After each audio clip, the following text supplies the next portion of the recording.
Good morning बच्चों। तो आपको पता ही होगा कि हम अपने चैनल पर क्लास 9th मैथ की एक्सरसाइज 1.3 तक पहुंच चुके हैं और आज की वीडियो में हम एक्सरसाइज 1.3 का क्वेश्चन नंबर 2 आपको कराने वाले हैं। इससे पिछली वीडियो में हम आपको क्वेश्चन नंबर 1 ऑलरेडी करा चुके हैं और मैं ट्राई करूँगा कि ईजी से ईजी लैंग्वेज में मैं आपको ये क्वेश्चन समझा पाऊँ। तो चलिए क्वेश्चन को करना शुरू करते हैं। तो हमारा सेकंड क्वेश्चन क्या कहता है, चलिए पढ़ते हैं। तो हमारा सेकंड क्वेश्चन ये कहता है, you know that 1/7 equals to 0.14 dash. यानी कि हमें इस क्वेश्चन में 1/7 की वैल्यू कुछ इस तरीके से दी हुई है, ठीक है। Can you predict what the decimal expansion. हमें डेसिमल एक्सपेंशन निकालने हैं। किसके निकालने हैं? 2/7, 3/7, 4/7, 5/7 और 6/7 के। यानी कि हमें 1/7 की वैल्यू ऑलरेडी दी हुई है, ठीक है। और हमें इसी 1/7 की वैल्यू का यूज़ करके 2/7, 3/7 और ऐसे ही आगे के जितने भी नंबर्स हैं उन सभी की क्या निकालनी है, उन सब की वैल्यू फाइंड करनी है विदाउट एनी डिवीज़न। ओके, तो विदाउट एनी डिवीज़न हम इन सब की वैल्यू कैसे निकालेंगे, तो आइए हम ट्राई करते हैं। तो सबसे पहले हमें जो वैल्यू दी है हम वो लिख लेते हैं। तो हमें जो वैल्यू दी है वो किसकी दी है? हमें वैल्यू दी है 1/7 की। तो 1/7 की वैल्यू हमें क्या दी है? सबसे पहले हम उसे लिख लेते हैं। यहाँ का वार दिया है 0.142857। तो ये वैल्यू आपको किसकी दी है? 1/7 की। तो इसी वैल्यू को यूज़ करके हम इस पूरे क्वेश्चन को सॉल्व करने वाले हैं, ठीक है। तो सबसे पहले हम वैल्यू निकालेंगे इसकी 2/7 की, ठीक है। तो 2/7 की वैल्यू कैसे निकलेगी?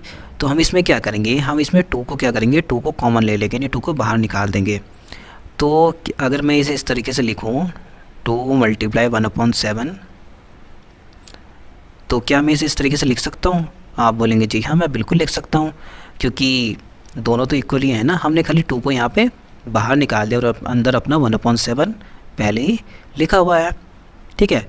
तो बात एक ही है, चाहे आप ऐसे लिखें या फिर ऐसे लिखें। तो इस तरीके से हमने इसलिए करा है ताकि हम इसको विदाउट एनी डिवीज़न सॉल्व कर पाएँ, ठीक है। तो ये जो कॉन्सेप्ट है आप ध्यान रखिएगा कि किस तरीके से हमें इसे करना है, ठीक है। तो 2 को हमने बाहर निकाल दिया, अंदर क्या बचेगा? 1/7 बचेगा, ठीक है। तो आगे हम करेंगे 2 मल्टीप्लाई 2 का 2 हमारा ऐसे ही आ गया, मल्टीप्लाई की जगह मल्टीप्लाई। और 1/7 की वैल्यू हमें कितनी दी है? 1/7 की वैल्यू हमें दी है 0.142857 और यहाँ पे आपका क्या लगा? बार लगा है, ठीक है। तो जब हम इन दोनों की मल्टीप्लाई करेंगे तो हमारा क्या निकल जाएगा? हमारा 2/7 का डेसिमल एक्सपेंशन फाइंड हो जाएगा, ठीक है। तो मल्टीप्लाई करते हैं, देखते हैं कितना आता है। 2 × 7 = 14, 14 का आपका 4 कैरी लगेगा 1, 2 × 5 = 10 और 1 11, 11 का 1 कैरी लगेगा 1, 2 × 8 = 16 और 1 कैरी, 17 का 7 और कैरी लगेगा आपका 1, 2 × 2 = 4 और 1 कैरी आपका 5। इसके बाद 2 × 4 जो आपका क्या हो जाएगा? 2 × 4 जो आपका हो जाएगा 8 एंड 2 × 1 = 2 और आगे 0 पॉइंट आप ऐसी कैसी नोट कर देंगे।